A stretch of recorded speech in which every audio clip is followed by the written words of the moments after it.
बहुत से भाई लोग राम को याद करते हैं, बहुत से भाई लोग रहीम को याद करते हैं।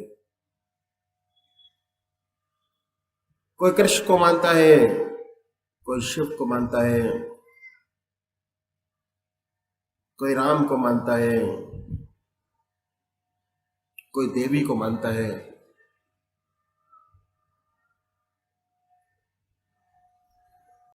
हमारा आध्यात्मिक देश है और 99% लोग परमात्मा को मानते हैं।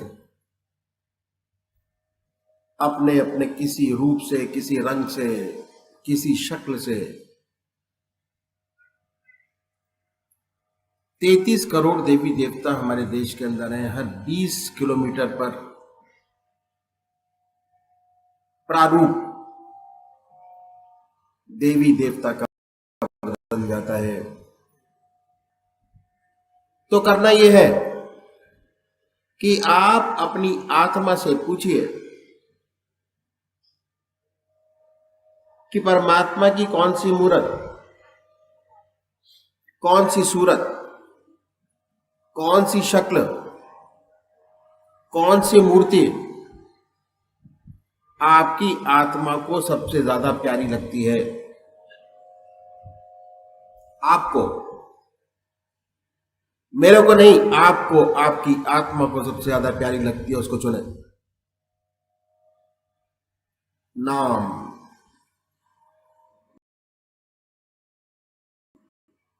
कौन सा नाम आपकी जवान बगैर किसी मुश्किल के आ जाता है, बड़ी आसानी से आ जाता है। नाम, मंत्र निश्चित कीजिए। एक नाम, एक मूरत, सूरत, शक्ल, मूर्ति, किसी न किसी नाम से तो मानते होंगे, जानते होंगे। जानिए, मानिए, उसी को रखें, उसी की आराधना करें, उसी की पूजा करें, उसी को याद रखें, उसको जिंदगी में कभी भूले नहीं।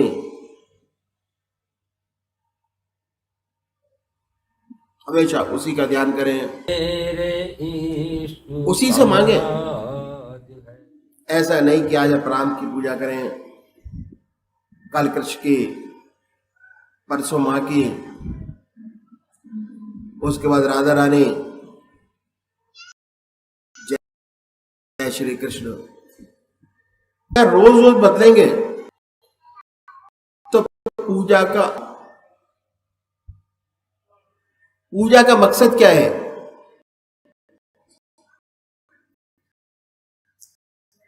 पूजा का जो असली मकसद, परमात्मा की प्राप्ति, वो नाम हमारे दिल और दिमाग में ऐसा बैठ जाए कि सोते जागते, खाते पीते, चलते फिरते, संसार का हर काम करते हैं,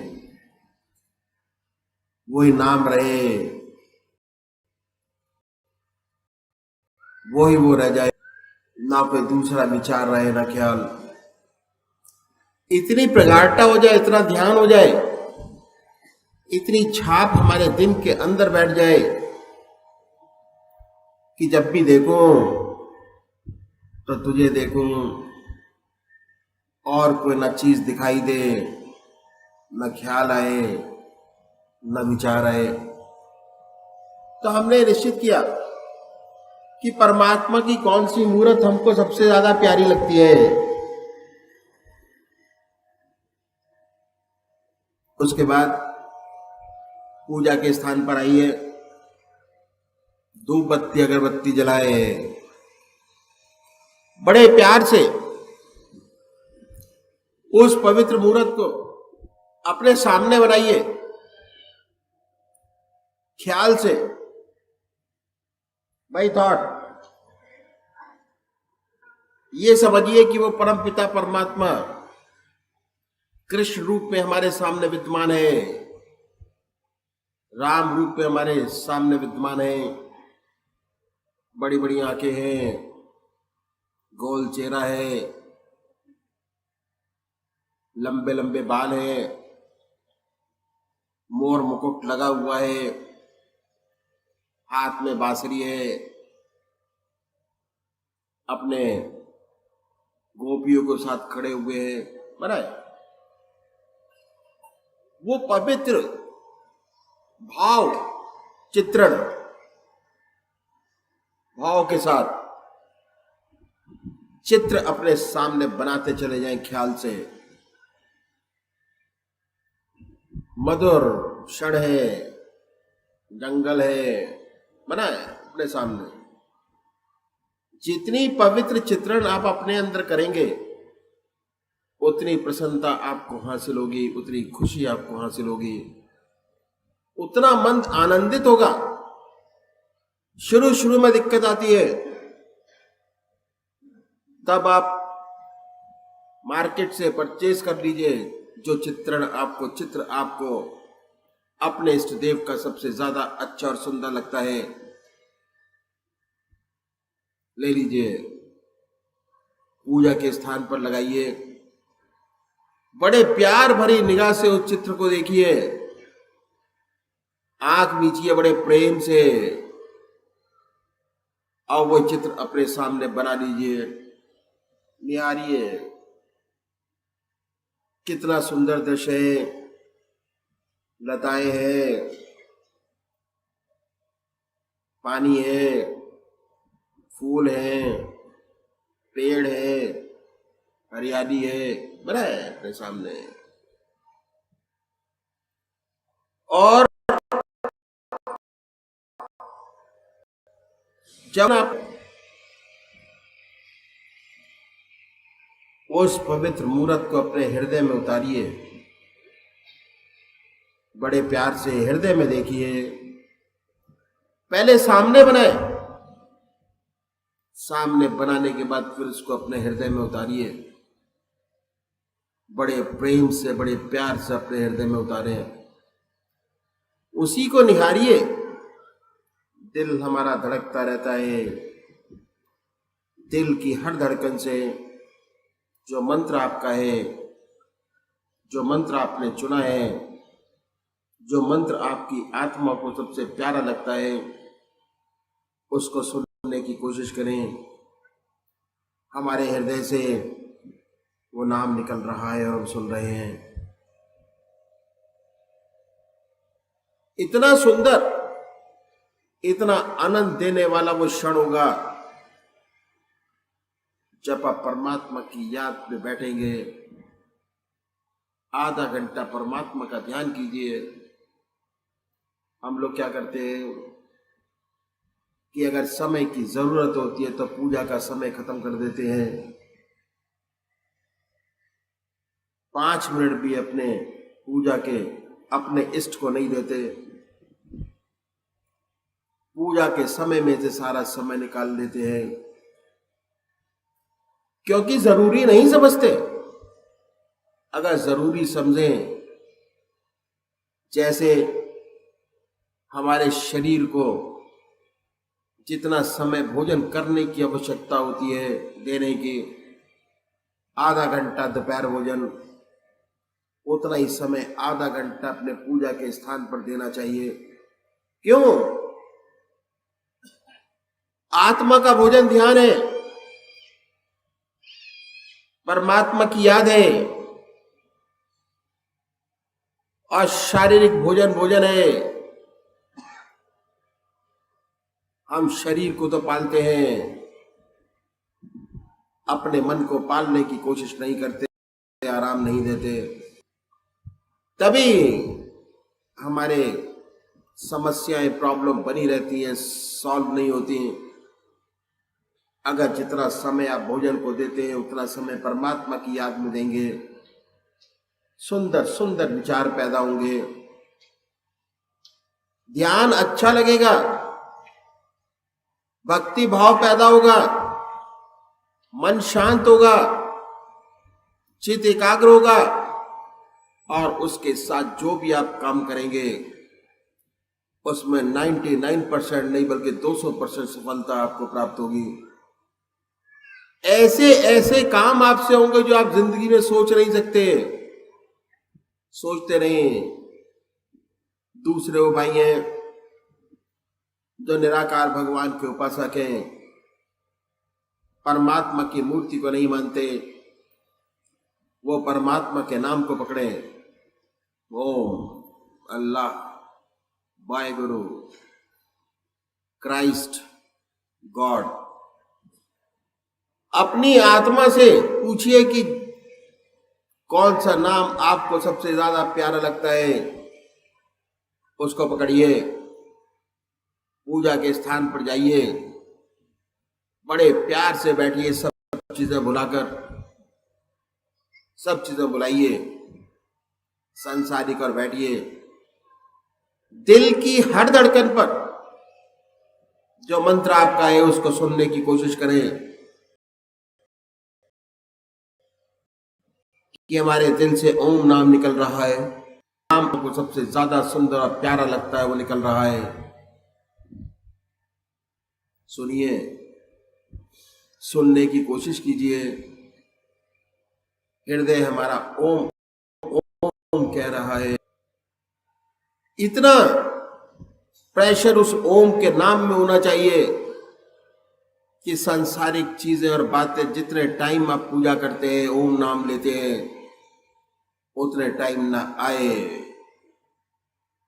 ख्याल ना कोई विचार, ऐसे तल्लीन हो जाए, उसमें गायब हो जाए उस नाम के अंदर। तो ये है तरीका ध्यान करने का जो हमारे बुजुर्गों ने हमको बताया, और प्रैक्टिकल तरीका मैंने आपके सामने रखा। तो अभी एक भजन होगा और भजन के साथ साथ सभी भाई बहन अपने अपने इष्ट का ध्यान करेंगे। उनके संगे दर से कुछ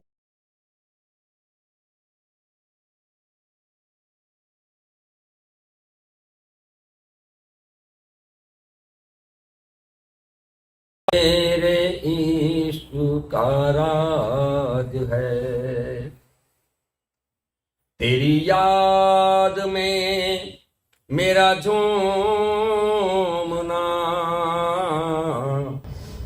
यही हज है मेरी नवाज है।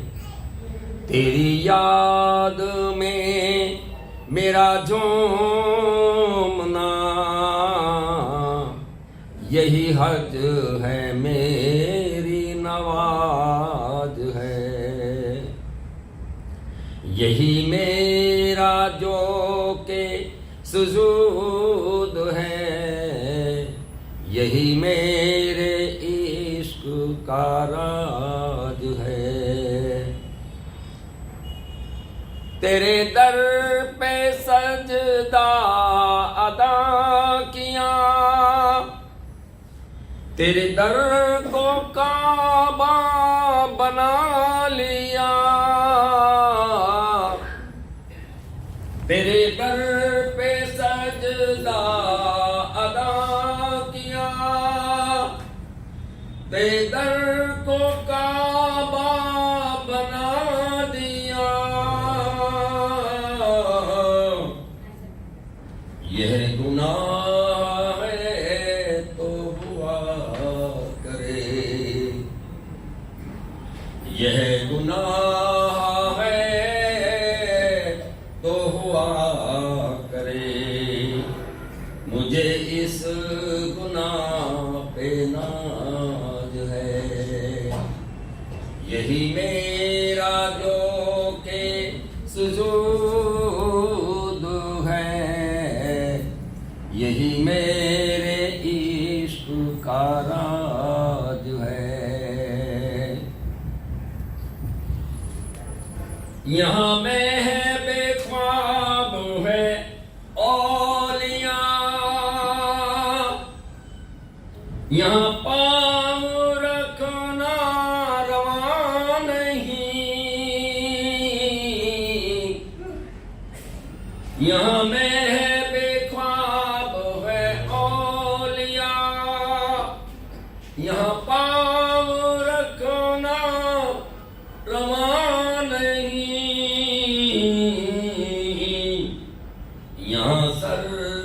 बल चलो आशिको, यहाँ सर के बल चलो आशिको, ये दयार बंदा नवाज है। यही मेरे इश्क का राज है, यही मेरा जो के सुजूद है। मुझे है गुरु का ही आसरा, कि यही तो मेरे रफीक हैं। मुझे है गुरु का ही आसरा,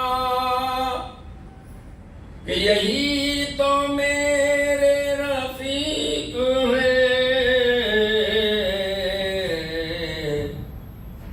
मैं गरीब हूँ तो हुआ करूँ, मैं गरीब हूँ तो हुआ करूँ। मेरा सिलसिला तो दराज है, यही मेरा जो के सुजूद है, यही मेरे इश्क का राज है। तेरी याद में मेरा जूना,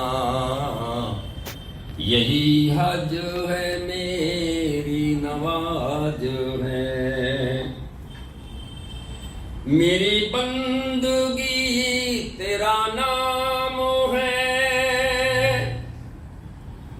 मेरी जिंदगी तेरे नाम है। मुझे क्यों किसी का हो डर भला, मुझे क्यों किसी का हो डर भला। मेरे सर पे तो तेरा हाथ है, यही मेरा जो के सुजूद है, यही मेरे इश्क का राज है। तेरी याद में मेरा जूना, यही हज है मेरी नवाज है, यही हज है मेरी नवाज है। मेरे इश्क का राज है, तेरी याद में मेरा झूमना, यही हज है मेरी नवाज है। तेरी याद में मेरा झूमना, यही हज है मेरी नवाज है। यही मेरा जो के सुजूद है, यही मेरे इश्क का राज है। तेरे दर पे सजदा अदा किया, तेरे दर को काबा बना लिया। तेरे दर पे सजदा अदा किया, तेरे दर को काबा बना दिया।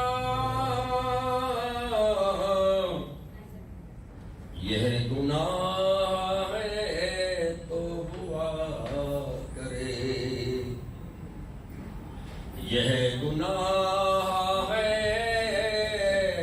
तो हुआ करे। मुझे इस गुनाह पे नाज है। यही मेरा जो के सुजूद है, यही मेरे इश्क का राज है। यहाँ मैं है बेख्वाब है औलिया, यहाँ पाँव रखना रवा नहीं। यहाँ मैं है बेख्वाब है औलिया, यहाँ पाँव रखना रवा नहीं। यहाँ सर के बल चलो आशिको, यहाँ सर के बल चलो आशिको। ये दयार बंदा नवाज है, यही मेरे इश्क का राज है। यही मेरा जो के सुजूद है। मुझे है गुरु का ही आसरा, कि यही तो मेरे रफीक हैं। मुझे है गुरु का ही आसरा, कि यही तो मेरे रफीक हैं। मैं गरीब हूँ तो हुआ करूँ, मैं गरीब हूँ तो हुआ करूँ। मेरा सिलसिला तो दराज है, यही मेरा जो के सुजूद है। यही मेरे इश्क का राज है। तेरी याद में मेरा झूमना, यही हज है मेरी नवाज है। मेरी बंदगी तेरा नाम है, मेरी जिंदगी तेरे नाम है। मुझे क्यों किसी का हो डर भला, मुझे क्यों किसी का हो डर भला।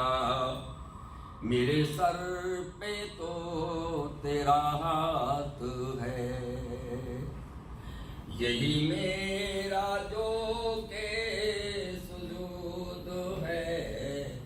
यही मेरे इश्क का राज है। तेरी याद में मेरा झूमना, यही हज है मेरी नवाज है। यही मेरे इश्क का राज है।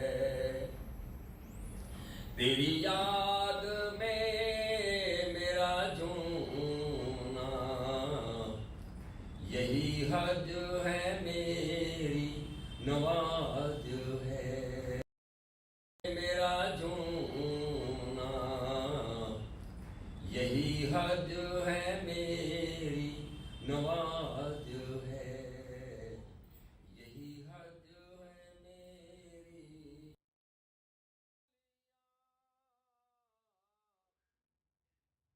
तेरे दर पे सजदा अदा किया, बेदर को काबा बना दिया।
मुझे क्यों किसी का हो डर भला,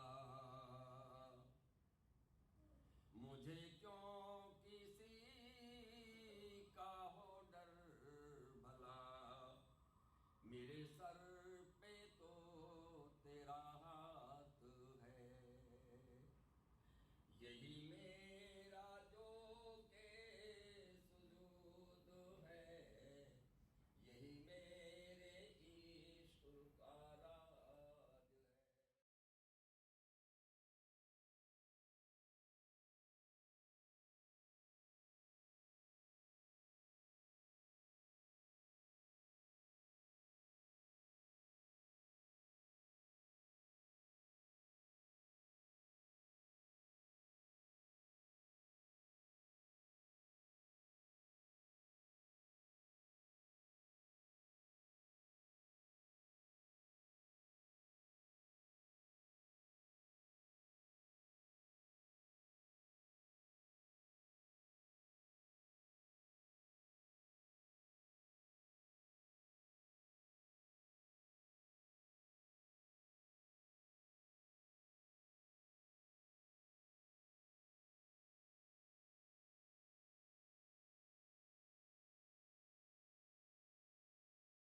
ओ जय सद्गुरुदेव जय पुरुष श्री ब्रिजमोहन वचनामृत भाग एक।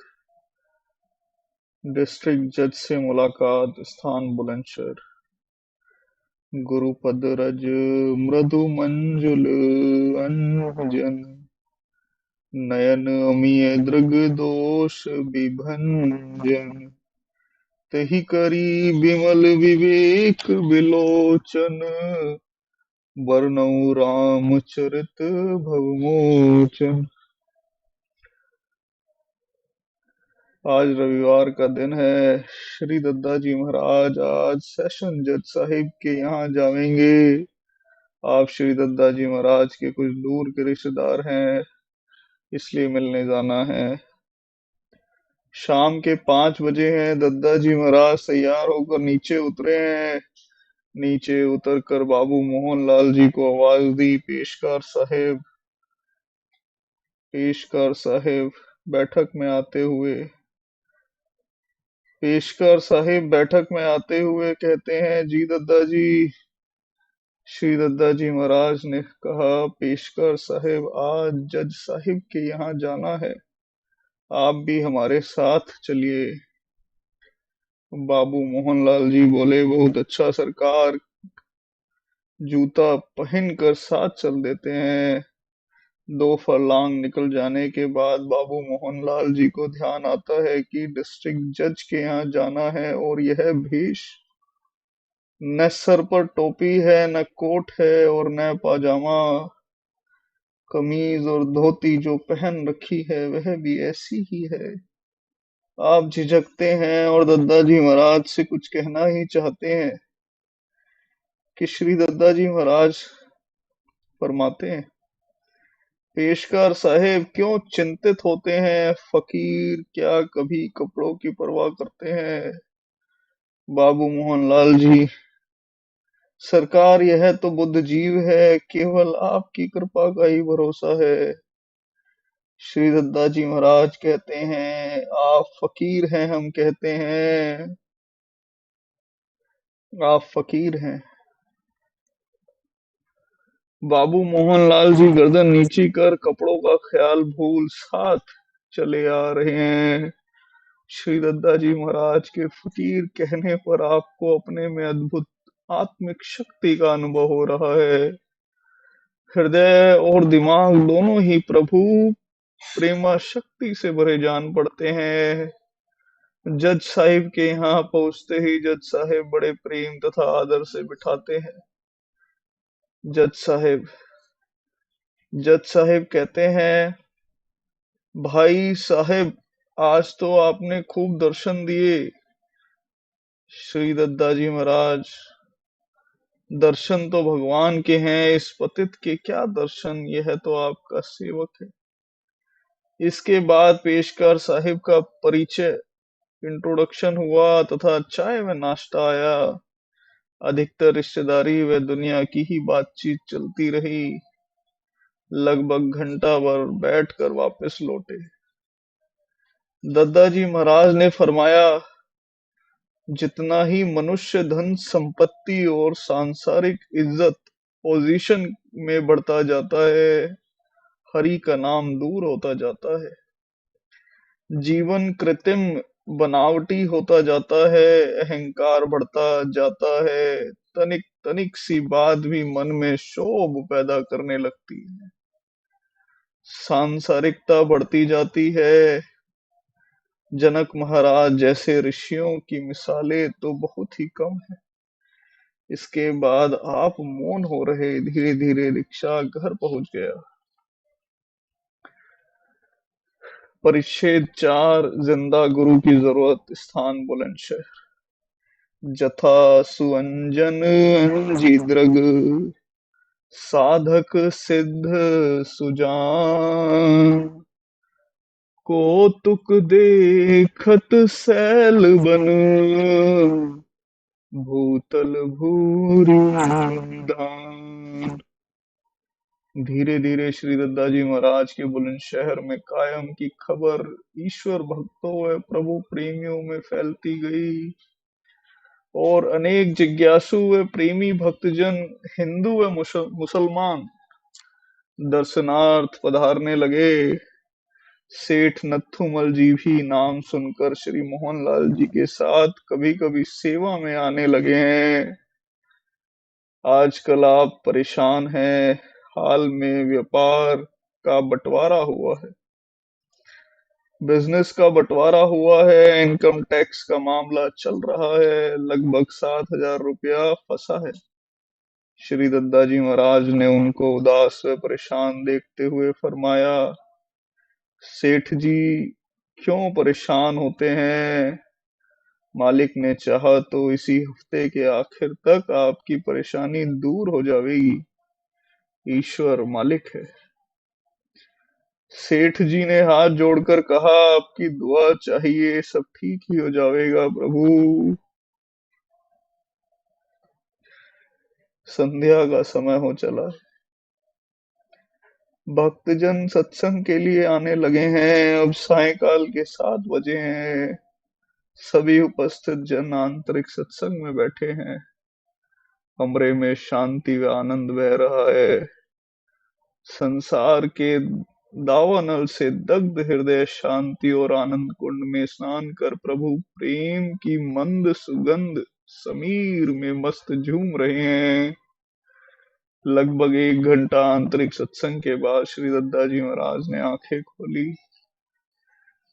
अब सभी भाई सचेत से हो गए हैं। श्री दद्दा जी महाराज ने सार गर्भित शब्दों में जिंदा गुरु की जरूरत समझाते हुए कहा, यह बात ध्यान में रहे कि यह गुप्त विद्या सिल में सीना यह बात ध्यान में रहे कि यह गुप्त विद्या इल्म सीना हृदय की विद्या है, जो पुस्तकों इत्यादि से नहीं आ सकती। दुनिया में आजकल किताबों की भरमार है, लेकिन आम तौर पर किताबें पढ़कर महात्मा संत वली कोई नहीं बन सका। हाँ, बिना पढ़े लोग महात्मा संत वली नबी अवतार जरूर हुए हैं। इसलिए गुप्त विद्या इल्मे सीना मिलेगी तो सीना ही से मिलेगी। यह शरण जो बिना गुरु के नहीं प्राप्त हो सकती। किताबें मुर्दा हैं। ऐसी ही बड़े बड़े संत महात्मा पहले हो गए हैं और वे भी हमारे लिए मिसालें छोड़ गए हैं। उनके जिक्र व नाम से उनकी रूहानी जिंदगी का ख्याल और प्रभाव पड़ता है और हिम्मत भी उठती है। लेकिन इससे ज्यादा अपनी रूहानी तरक्की और इष्ट पद तक चढ़ाई करने का काम समय के जिंदा गुरु से ही निकलेगा, क्योंकि जो काम जिंदा लोमड़ी से निकल सकता है वह मुर्दा शेर से नहीं निकल सकता। ज़ाहरी इल्म व ज्ञान और कील व काल के बिना जो सीधा रस या फैज गुरु की खामोश संगत में मन में आकर भर जाता है, उसी को गुप्त विद्या इल्मे सीना कहते हैं। सदगुरु के पास जाने से पहले यह जरूरी है कि 4 बातों पर पहले खूब सोच समझ लें और फिर उसके इलाज में दृढ़ साबित कदम रखें। वह 4 बातें यह हैं। श्रद्धा, नंबर 1 श्रद्धा, नंबर 2 विश्वास, नंबर 3 सूचना और 4 आज्ञा पालन। अपनी हर हालत की खबर गुरु को देना और गुरु जो हुक्म दे या कहे उसी पर चलना चाहिए। अगर इसके खिलाफ यह किया गया कि नब्ज दिखाकर सलाह एक से लें, नुस्खा दवा दूसरे से और परहेज तीसरे से, अथवा राय अपनी तबीयत के अनुसार कराएं, तो अपनी तरक्की तनज़्ज़ुली नफा नुकसान का वह मरीज खुद ही जिम्मेदार होगा। इसके बाद आप कुछ उन्मुनी सी अवस्था में डूब से गए और फिर मधुर कंठ से यह भजन गाया।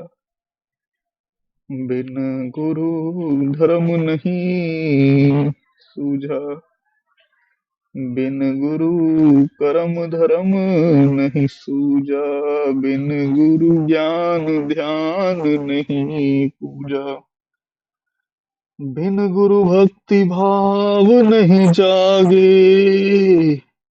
बिन गुरु प्रेम ज्ञान नहीं पागे, बिन गुरु हरि मन रहे छिपाई, बिन गुरु सार भेद नहीं पाई, बिन गुरु सूझी परे अंधियारा, बिन गुरु लखे न घट उजियारा, प्रीति राख हिय में गुरु ही सो, होए दरस घट में हरि पिए सो।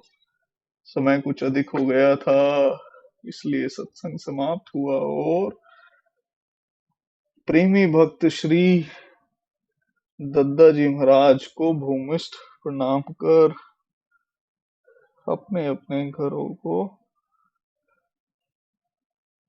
चले गए। ओम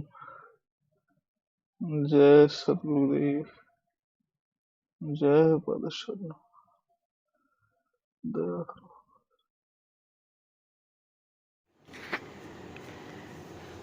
हे दीन बंधु दयालु भगवन, दुख भय संशय हरण, जग मोह जाल कराल है, आया प्रभु तेरी शरण।